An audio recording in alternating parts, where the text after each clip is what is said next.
équilibrant cette équation, cette nouvelle équation chimique. Comme d'habitude, il faut tracer le tableau. Traçons le tableau rapidement. Atome, nombre. À gauche, à droite. Réactif et produit. Atome, nombre. Donc, tirons les atomes en genre. Il y a la même technique, pareil. Qu'est-ce que j'ai? Fe et O. Fe et O. Copier-coller. Fe et O. Maintenant, on travaille rapidement. Après avoir équilibré deux équations chimiques. Ça, c'est la troisième. Vous voyez? Donc, le nombre rapidement de Fe. Oui. Un seul atome. L'oxygène. Oui, toi. 2. Voilà. 2. Les produits. Oui, au fond de la classe, toi. 3. Très bien. Et l'oxygène, c'est combien? Oui, 4. Est-ce que cette équation est équilibrée? Non. Bien sûr que non. J'ai le problème au niveau de quoi? Des réactifs. C'est-à-dire tous les atomes, tous les genres d'atomes ont un problème. Vous voyez? Commençons par le fer.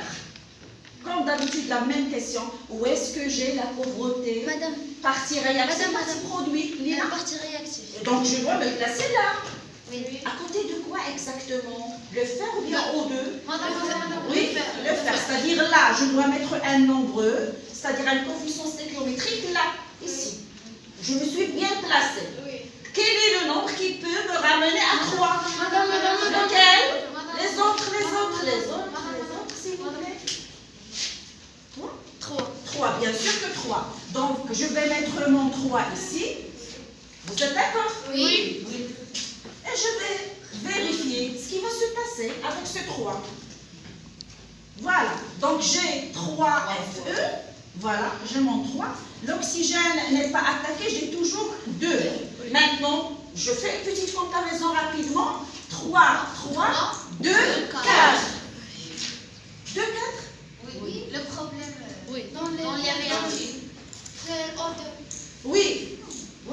Donc, où est-ce que j'ai la pauvreté? Dans l'oxygène. Dans l'oxygène. Donc, partie D. Les réactifs. Qu'est-ce que je dois mettre? J'ai refait la même, malheureusement. C'est pas grave. Oui, toi, Smaïl. 2. Je dois mettre là un 2 à côté de O.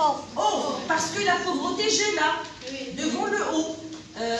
Je dois mettre ici 2. Vous êtes d'accord? Oui. Donc, qu'est-ce que j'ai? 2 fois 2, ça fait 4. Le 3, il est toujours là. Donc, 3, 4, 3, 4. Je passe à une autre rapidement. Tu restes, toi, celle qui est en train d'enregistrer. Fe plus O2 donne Fe2 O3. Traçons le tableau rapidement. Atome, nombre. Atome, nombre. Rapidement, cassons et barrons. Fe. O. Copier-coller. FeO. Combien j'ai d'atomes de fer? 1. D'oxygène? 2. Bien sûr, 2. Le fer? 2. Ici? 3. Le nombre, la pauvreté, etc. Vous devez faire maintenant tout ça dans la tête et rapidement. Qu'est-ce que je vais mettre à côté de quoi et quel nombre? Rapidement, Haja. Là-bas. Donc, 2. à côté de F. De Fe. Attention. Le 2 à côté de Fe. Ça donne quoi? 2 fois 1. Ça donne 2. Donc j'ai 2, 3. Où est-ce que j'ai le problème maintenant? Au niveau de quoi? Lina. Rapidement. J'ai là 2 fois la Les multiplication. réactifs. On trouve toujours le problème des réactifs. Des réactifs. Oui. Au niveau de quoi? L'oxygène. J'ai le 2 et le 3, vous voyez? Oui. C'est difficile de trouver un nombre convenable. Attendez, pour donner comment je veux dire l'astuce. Une astuce, la dernière astuce pour résoudre ce problème. Attendez. J'ai là le 2. Et j'ai là le 3. C'est pas évident de trouver le nombre rapidement. Qu'est-ce qu'il faut faire? Il faut d'abord se placer devant la pauvreté. Où est-ce qu'il y a la pauvreté?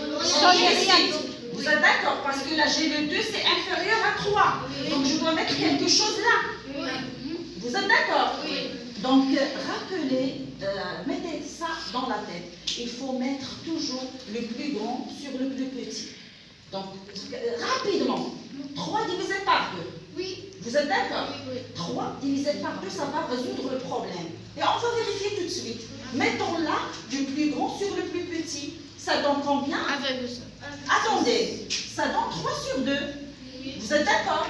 Donc je mets ici mon 3 sur 2. Donc qu'est-ce que j'ai mis? Mon 3 divisé par mon 2. Là où j'ai le problème. C'est une très belle astuce. Attendez, qu'est-ce que j'aurai? Le fer n'est pas attaqué, j'ai toujours 2. Vous êtes d'accord? Oui. Et l'oxygène, j'ai 3. Suivez là. J'ai 3 divisé par 2, multiplié par 2. Vous voyez? 3 divisé par 2, multiplié par 2. Ça donne combien? 3. Je vais simplifier avec mon 2. Ça, qu'est-ce qu'il reste? 3. Donc c'est clair. Oui. Le problème est résolu. Oui. Vous êtes d'accord? Donc je vais mettre ici 2. Donc je vais faire une petite comparaison rapidement. Attendez. 2, 3, 2, 3. Donc c'est équilibré. Mais malheureusement, c'est ça le plus important. C'est ça la question de votre ami tout à l'heure, Youssef. Et il a dit si on a des nombres décimales. Tu as dit ça. Tu as dit ça. Donc écoutez là, les chimistes n'aiment surtout pas des coefficients stéchiométriques qui contiennent un coefficient stéchiométrique contenant un nombre décimal. C'est-à-dire que je ne dois pas avoir un dénominateur. Vous voyez? On a déjà on a équilibré l'équation, c'est clair. Elle est équilibrée. Mais on a un autre problème. Les chimistes, attends s'il te plaît, attends. Ne baissez les bras. Mais on a un problème, un nombre au dénominateur. Elle est refusée par les chimistes. D'accord? Oui. Il faut garder l'équilibrage et se débarrasser de ce 2 qui est en bas. Oui. Elle est équilibrée. Donc, cette partie, elle est équilibrée à cette partie-là. Qu'est-ce que je vais faire? Une autre astuce. Je vais multiplier toutes. Qu'est-ce que j'ai dit? Baissez les bras, s'il vous plaît. Attendez, il faut baisser les bras. Bien, je viens de dire que les chimistes n'aiment pas un nombre décimal. Il y a ici un 2 au dénominateur. Il faut s'en débarrasser. C'est vrai, on a équilibré l'équation, mais il y a un parasite là. C'est le 2. Qu'est-ce qu'on va faire? On va multiplier toute l'équation par ce 2 là. S'il y avait par exemple ici un 5, on va multiplier toute l'équation